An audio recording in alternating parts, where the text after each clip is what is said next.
Hello, everybody. My name is Aaron Ferguson. I'm the college young adult pastor here at Kearney E-Free Church, and this is the Better Together podcast.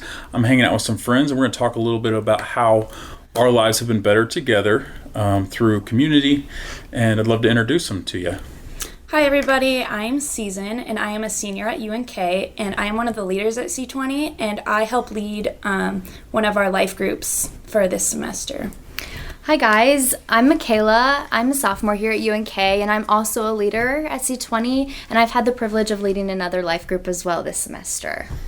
Yeah, and so we're going to talk a little bit about our testimony, how we came to know Jesus, and then also how being together has made our faith journey better. And so, are we going to start with you, Season? Yep. All right. Sounds good. All right. So, I've always lived in a Christian home. I grew up with very Christian-centered household. Both parents went to church every week. We all went to church every week, as long as I can remember. So when I went to college, I actually went to UNL the first semester of college. And I always forget about that. I do too sometimes. But it's actually kind of a big part of my community journey. So when I went to college, it was my turn to decide okay, I'm actually going to go to ministries. I'm actually going to go to church by myself.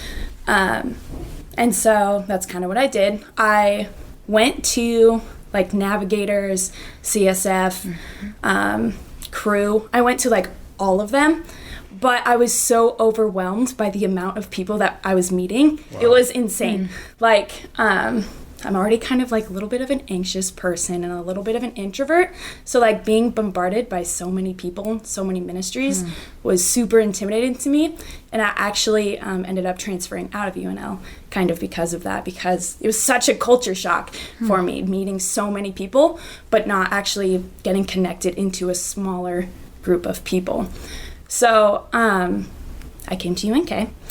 I found Kearney E-Free, and then eventually C20. So it was a little bit smaller, which I liked a lot. So I'm from a small town, went to a tiny church. Our youth group had an average of 9 people who went to it, and they were all super great friends. So this was a little bit better size for me, a little bit more used to what I was going to in high school and middle school. So I felt a lot more comfortable going to Kearney than I was at Lincoln.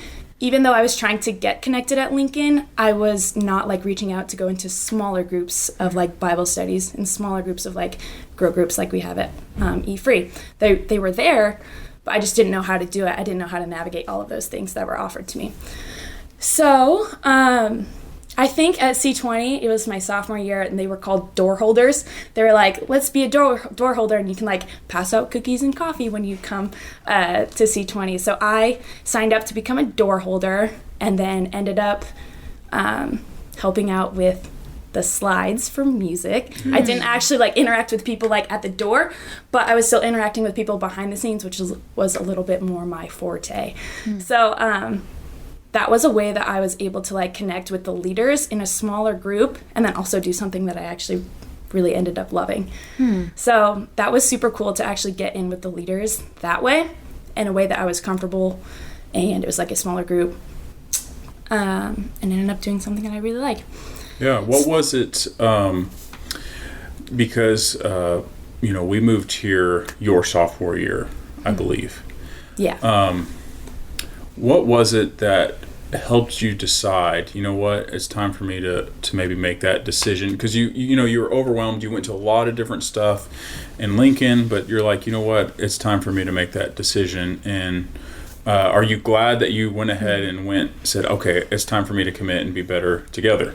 Absolutely. Yeah. So the church has been saying people are lost in crowd. That's exactly how I felt. So reaching out to become one of those door holders, or what we call them now as leaderships and training, that's what opened the door for me to get into community with other leaders and with other people.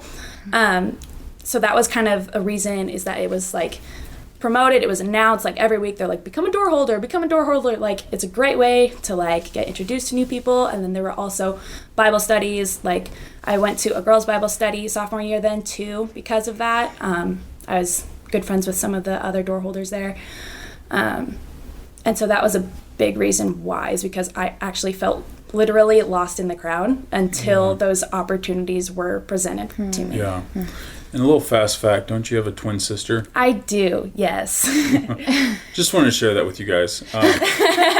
And what we'll do here in a bit after Michaela shares, we'll have you guys share about more specifically about your life groups now and how God's kind of growing you in that. But Michaela, go ahead.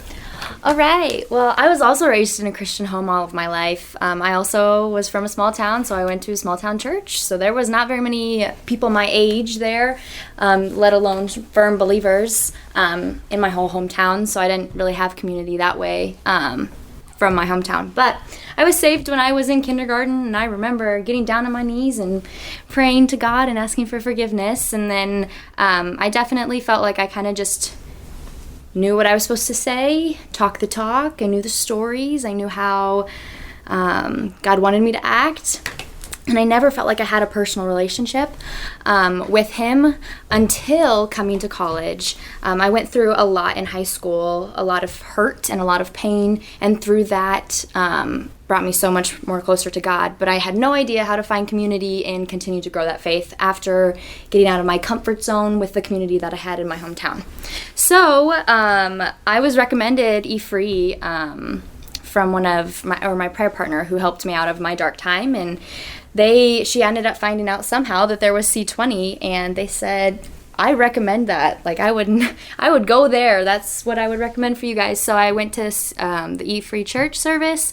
The first Sunday we were here, I never felt the presence of the Lord more interactive with you before than coming here. Then I went to C20 that night, and I bawled because I was like, this is exactly where I'm supposed to be. And then, let's see. So then, yeah, I guess very similar to Season, I was like, I need to get plugged in. And so I just continued to come and get involved, and I just remember a bunch of people were able to share their testimonies throughout that time, and there was a lot of different testimonies that were being shared that I could relate to, and I just felt like God tugging in my heart, you need to go talk to these people after the service is over. So almost all of them I went up to, and I just was like, man, thanks for sharing your testimony, and I really appreciate that. I feel like I can connect to you that way so much, and that really opened some doors to meet new people. And some of those people now are on the leadership team that I get to lead with. Some of them are my best friends and my forever friends, and some of them are not old, they're like adults who have children and are great mentors in my life, and I can reach out to them that way as well. And that sense of community has been huge for me. It's been completely almost a culture shock as well, from small town to actually having strong Christian friends who hold me accountable and I can ask questions to, or say, hey, I need prayers today. That's been the coolest thing. Yeah. So for both of you guys, you know, you come from your town, your hometown, your small town, and then you are at UNK, and then, E-Free has, a couple of thousand people that attend church, and then at C20 there could be 100 college students, and you've gone through this process of going from larger to smaller to growing in those smaller groups, and then becoming a leader, and now you're able to influence other people. At C20 we have this process called leader in training, and we believe that the church is the best way to develop leaders, and you guys are a testament to that. And it's easy for us to talk about this. This is a whole long process for both of you, and we're talking about it in a brief moment, but God, in just a couple of years for Season, and in 1 year for Michaela's a sophomore, God's able to do these tremendous things. But you took that step, that leap of faith to say, okay, I need to be a part of a life group. I need to be a part of a community. Yeah. And, life groups aren't always perfect. We're not perfect people, but together we feel like we're better by meeting in those smaller groups of people. So specifically, we have life groups at C20, and you guys individually both lead different life groups. Tell me how leading a life group now, and maybe even participating in a life group, how has that helped you grow in your faith over the past couple of months? Yeah, so leading a life group is a lot different than I thought it'd be, actually. So alongside like preparing like what we're going to be talking about and like getting to know all these new people, I'm growing so much outside of the life group, like a lot more than I thought that I would. But I get to meet up with these people during this like scheduled time, and I get to hear things that I was not preparing for at all. Like, I thought I would have like this perfect laid out plan, like these are going to be the questions, these are going to be some examples they're going to share, but the answers that they've been giving me have been blowing my mind, because I had no idea that they would be offering this like advice to me and offering like their experiences in a way that I would never have imagined it myself. So just getting those different perspectives from people from different walks of life has been super cool for me to see. Just because the people that I'm always around, just like my main circle, we're all kind of at the same place, like spiritually, but then my life group, we have so many different walks of life and different interpretations of the Bible, different just ways that they have heard passages of the Bible be interpreted, things like that. So it's been super cool to see those differences. Season, we say at Carnegie Free that every person matters, and so you have people that may be new to the faith or just exploring it, and maybe you're listening to this and you're like, I don't know the Bible very well. How can you communicate to those that are listening that, like, if you don't know much about the Bible or if you're new to the faith, like, you're totally welcome? Absolutely. Yeah. This is a great place to ask certain questions that if you were to go to a church service or a C20 service, you don't always get the chance to ask further questions. This is where those things get answered, and where you get specific applications to how you can live the messages out. So I think that if you're new to the faith, if you are just trying like a small group, absolutely do it. If you're just going to church and you come up with a bunch of questions, come to your life group and ask those questions. Discuss with the people in your group what you think about this, things that you've never heard of, things that just don't make sense quite yet. That's totally fine. That's exactly where you're meant to ask those questions, because we love to hear those questions. That's great. Thanks for sharing that. Michaela, you've went from being a part of a life group to now leading one. Tell me about the semester so far as you're interacting with girls specifically, because your life group is specifically girls, and how has that grown you and encouraged you? Yeah, well, if you would have asked me a couple years ago if I was going to be leading and in ministry, I would have probably laughed in your face, Aaron, because I was like, no way would I have even the capabilities to be able to lead something like this. And that has been the coolest thing through this life group, is being, especially with girls and ladies like my age, that's been really fun too, to see, to share my testimony and things that I've walked through in life, to help them feel comfortable sharing their stories with me. It's been really cool. I've had several girls reach out to me who just would like to chat. And that's the good thing about the life groups, is they're intended for you to get connected with people, to find that community, and to be able to be comfortable to ask those questions that Season was talking about. And that is going to be such a blessing, and that's what helps me grow as well, is to be able to talk to them through their hurt and what the things that they're walking through in life. And then I can reflect on those as well, and be able to let God speak through me to what he wants me to say to them. And I think that's so cool to be able to experience that as well, to see how God really can change and work through people's hearts just by somebody like me. These are amazing young ladies, but God can use any of us to share the message of the good news. And with COVID and social distancing and all that stuff, we were separated for a while. We weren't able to go places. We weren't able to go out to eat. And now that people are coming back together, what would be a quick little encouragement that you'd give folks? Because some of the folks listening are much older than us and much wiser than us. What would be your quick little encouragement you'd give to somebody to say, you know what, just do it, just join that community?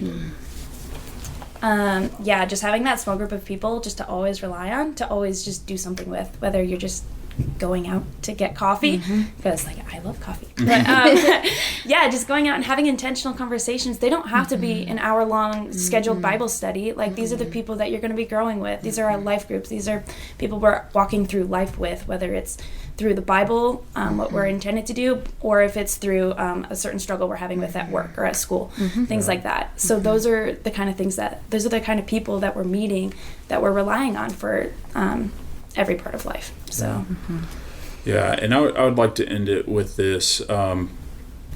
You know, we as Americans like to be independent, and you know, we got it taken care of. You know, I'm gonna do my life, and you can do your life, and we'll say hi to each other along the way. But you know, what's really powerful in the Christian life is saying, I actually don't have all the answers, and I don't have it together. And together in humility, we say we need each other. And that's the big leap of faith that we are encouraging you guys to take, is to say, I don't have it all together. I don't have all the answers. I can't do it on my own. I need you. You need me. And that's how we're better together. Well, thank you guys, you gals, for sharing a little bit about your testimony, about this growth path that you've been through. And we're really excited to see what God's going to do through your leadership in C20. But then also just to kind of see, you know, we'd love to hear from you guys that are listening. If this has been an encouragement to you, please feel free to message us on our C20 page on Facebook or Instagram, or you can email me at aaron@carneyefree.com. But it was a joy to hang out with you folks for a bit, and look forward to the next podcast.